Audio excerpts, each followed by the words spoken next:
നമസ്കാരം. അമേരിക്കയിലെ ജനങ്ങൾ ട്രംപ് ഭരണത്തെ വെറുക്കുന്നുവെന്ന സൂചനകളാണ് ഇപ്പോൾ പുറത്തു വരുന്നത്. ബ്രിട്ടനിലേക്ക് കുടിയേറാൻ ആഗ്രഹിക്കുന്നവരുടെ എണ്ണം വർദ്ധിക്കുന്നതായാണ് വിവരം. ബ്രിട്ടനിലെ ഹോം ഓഫീസ് പുറത്തുവിട്ട കണക്കുകൾ പ്രകാരം മാർച്ചിന് മുമ്പുള്ള 12 മാസങ്ങളിൽ 6000-ത്തിലധികം അമേരിക്കൻ പൗരന്മാരാണ് ബ്രിട്ടീഷ് പൗരന്മാരാകാനും രാജ്യത്ത് സ്ഥിരമായി താമസിക്കാനും ജോലി ചെയ്യാനും അപേക്ഷിച്ചിരിക്കുന്നത്. 2004-ൽ ഹോം ഓഫീസ് സ്ഥാപിതമായതിനു ശേഷം ബ്രിട്ടീഷ് പൗരത്വം എടുക്കുന്നതിനുള്ള അപേക്ഷകൾ വർദ്ധിച്ചത് ഇതാദ്യമായാണെന്നാണ് കണക്കുകൾ സൂചിപ്പിക്കുന്നത്.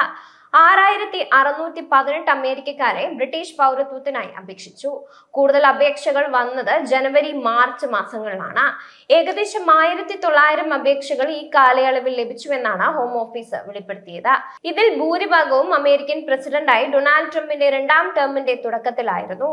2025-ന്റെ തുടക്കത്തിൽ അപേക്ഷകൾ വൻതോതിൽ വർദ്ധിച്ചു.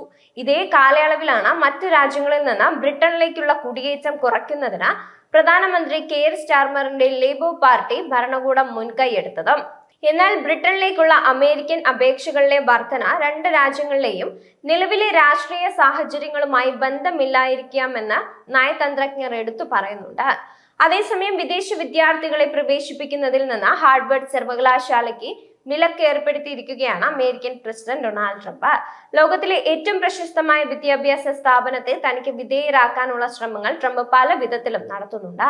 ഹാർവാർഡിൽ പഠിക്കുന്ന വിദ്യാർത്ഥികളിൽ ഏകദേശം 31% വിദേശ രാജ്യങ്ങളിൽ നിന്നുള്ളവരാണെന്നും അവയിൽ ചിലത് അമേരിക്കയുമായി സൗഹൃദപരമല്ലെന്നും തന്റെ ഭരണകൂടം ആവർത്തിച്ച് അഭ്യർത്ഥിച്ചിട്ടും ഈ വിദ്യാർത്ഥികളെ കുറിച്ചുള്ള വിശദാംശങ്ങൾ സർവകലാശാല ഭരണകൂടം നൽകുന്നില്ലെന്നുമാണ് തന്റെ ട്രൂത്ത് സോഷ്യൽ പ്ലാറ്റ്ഫോമിൽ ട്രംപ് അവകാശപ്പെട്ടത്.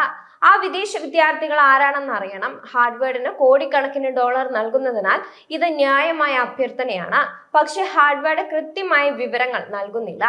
ഭരണകൂടത്തിന് ആ പേരുകളും അവരുടെ രാജ്യങ്ങളും വേണം. ഹാർവാർഡിന് 5,20,00,000 നൽകുന്നുണ്ട്. അത് ഉപയോഗിക്കുക. പകരം ഫെഡറൽ ഗവൺമെന്റ് നിങ്ങൾക്ക് പണം നൽകുന്നത് തുടരുമെന്ന് ആവശ്യപ്പെടുന്നത് നിർത്തുക എന്നാണ് അദ്ദേഹം കൂട്ടിച്ചേർത്തത്.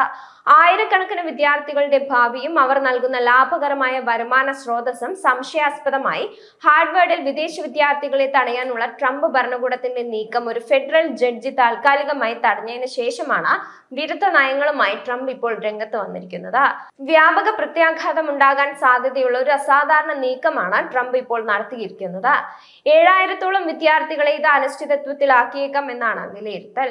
Homeland security secretary Kristi Noem പാസാക്കിയ ഉത്തരവ് നിലവിലുള്ള വിദേശ വിദ്യാർത്ഥികളെ മറ്റ് സ്കൂളുകളിലേക്ക് മാറ്റുകയോ അല്ലെങ്കിൽ അവരുടെ നിയമപരമായ പദവി നഷ്ടപ്പെടുത്തുകയോ ചെയ്യാൻ നിർബന്ധിതരാക്കിയിരുന്നു. അതേസമയം മറ്റ് കോളേജുകളിലേക്ക് നടപടികൾ വ്യാപിപ്പിക്കുമെന്നും ട്രംപ് ഭീഷണിപ്പെടുത്തുന്നുണ്ട്.